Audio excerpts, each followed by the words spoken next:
আমি বলি, আমার যেটা অরিজিনাল এক্সপেকটেশন ছিল যে 7-8% মধ্যে আমরা নামিয়ে আনতে পারবো।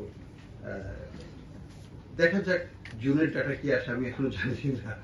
এটা 8-এর মধ্যে আনতে পারবো কিনা সেটাও জানি না।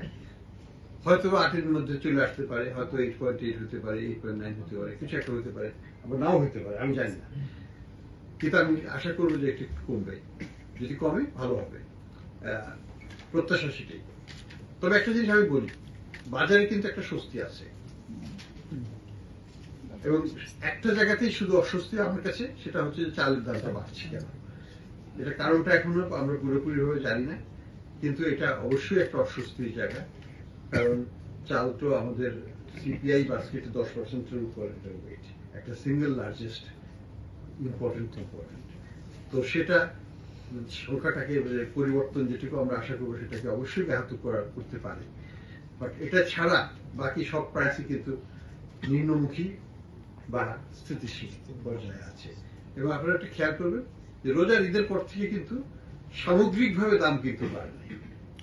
আমরা যেটা দেখতে পাচ্ছি এখনো সেটা হচ্ছে যে ওই পয়েন্ট টু পয়েন্ট আমরা এখনো দেখতে পাচ্ছি, কারণ আগে যে ওই উল্লম্ফনটা হয়েছে সেটার ইম্প্যাক্টটা তো রয়ে গেছে। কাজে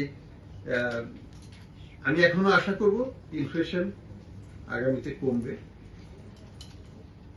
এবং আমাদের যে এটার মূল কারণ হচ্ছে এক্সচেঞ্জ রেটটা স্টেবল আছে, এটা স্টেবল থাকবে। ব্যালেন্স অফ পেমেন্ট শক্তিশালী অবস্থায় আছে, সেটা শক্তিশালী অবস্থায় থাকবে বলে আমরা আশা করি। আর আমাদের যে ডোমেস্টিক সাপ্লাই সিচুয়েশন সেটাও ভালো, চালও খুব ভালো উৎপাদন হয়েছে, শাকসবজি, সবজি ইত্যাদি, মাছ মাংস, এগুলোর বাজারে দেখুন সবকিছু কিন্তু খুবই একটা স্বস্তির জায়গায় আছে। কাজে সব মিলিয়ে আশাবাদী হওয়ার কারণ আছে। চালটা কেন অস্থিতিশীল সেটা জানি না, কিন্তু আশা করব যে সেটা একটা স্থিতিশীল অবস্থায় চলে আসবে খুব শীঘ্রই। ছোট্ট 3টা প্রশ্ন। একটা হলো